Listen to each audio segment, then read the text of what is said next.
అని చెప్పాను సార్ నేను. అమ్మా అంత మీటింగ్ పెట్టమన్నానండి. అంత మీటింగ్ పెట్టి మధురా భద్రం తప్పించాలండి.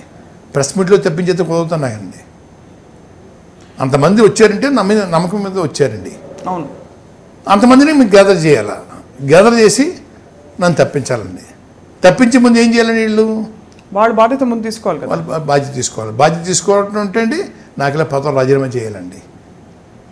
రావులపాలెంలో నేను ఎమ్మెల్యే పదవి రాజీనామా చేసి ఈ ఉద్యమంలో భాగస్వామ్యం అయ్యానమ్మా. అప్పుడే జాతికి నా మీద కొంచెం నమ్మకం కలిగింది. నమ్మకం అలా అక్కడి నుంచి మొదలైంది. అలాగే నమ్మకం పెంచుకోవాలండి. వీళ్ళు పెంచుకోవాలంటే వాళ్ళ పదవులు రాజీనామా చేసేసి పెద్ద మీటింగ్ ఆర్గనైజ్ చేయొచ్చండి. అధికార పార్టీకి ఎదుటండి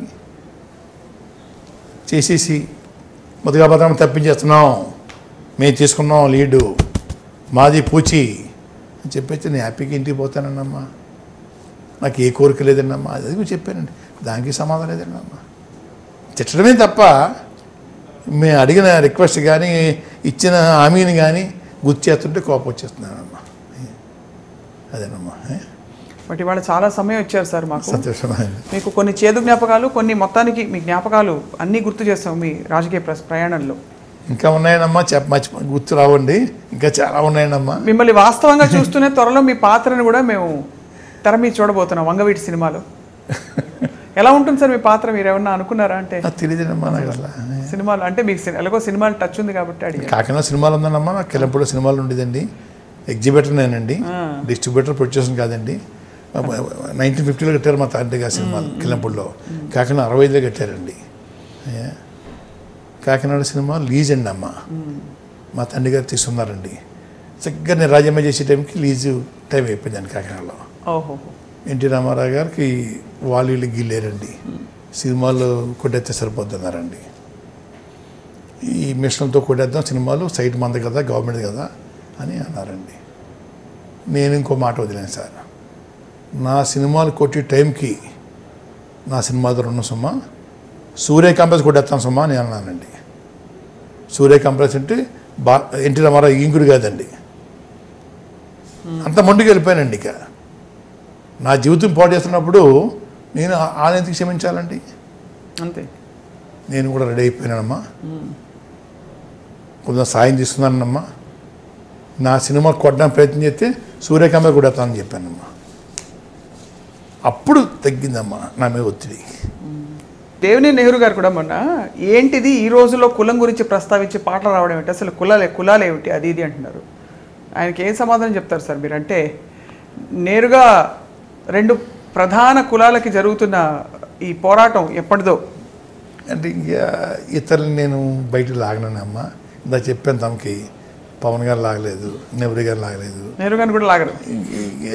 నెహ్రూ గారు అబ్బాయి మన మా ఇంటికి బ్రేక్ఫాస్ట్కి వచ్చారండి.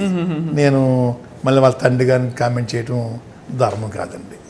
అర్థమైంది సార్, డెఫినెట్గా. మొన్న వారంతా వచ్చి సంఘీభావంగా, అవునా, నెహ్రూ గారు అబ్బా 50 మంది వేసుకునేయండి. పాపం అప్పటికే 2-3 సార్లు అడిగారండి, వస్తుందని కోబెట్టారండి. నాకు కాయలు లేక పాపం కల్లాపోయామండి. వచ్చేస్తుందని చెప్పేసి అంటే వాళ్ళు ఒప్పుకుంటున్నారు మీ మీ డిమాండ్లు సమంజసం అని. వచ్చారంటే ఒప్పుకున్నట్టే కాదమ్మా, మీరు చెప్పాలి. నాకేం తెలిసిండి.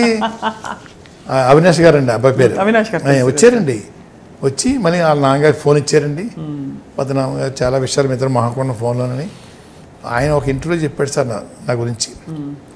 నేను దండం పెట్టాలి.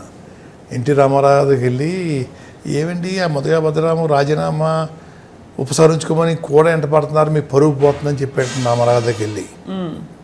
అటువంటి నీతి పనులు ఉంటే మన క్యాబినెట్కి మంచిదమ్మా. అటువంటి నిజాయితీ పనులు మనకు ఉండాలా. పోగొట్టుకుంటే మంచిది కాదు సుమ్మా, నీకు తెలియదమ్మా ఆయన నిజాయితీ గురించి అని నెహ్రూ గారు చెప్పినట్టుగా నెహ్రూ గారు ఛానల్ 1 ఇంటర్వ్యూలో చెప్పారండి. అది చాలా నా జన్మకండి అమ్మా. ధన్యవాదాలు సార్. చాలా సంచలనాత్మకంగా రాష్ట్ర రాజకీయాలు మారిపోయాయి మీరు తెరపైకి వచ్చాక ఇటీవల కాలంలో. ఈ ఉద్యమాన్ని ఒక్కసారిగా అకస్మాత్తుగా భుజానికి వేసుకోవాలన్న ఆలోచన ఎందుకు వచ్చింది మీకు? ఒక్కసారిగా ఆలోచన రావటం కాదండి. నేను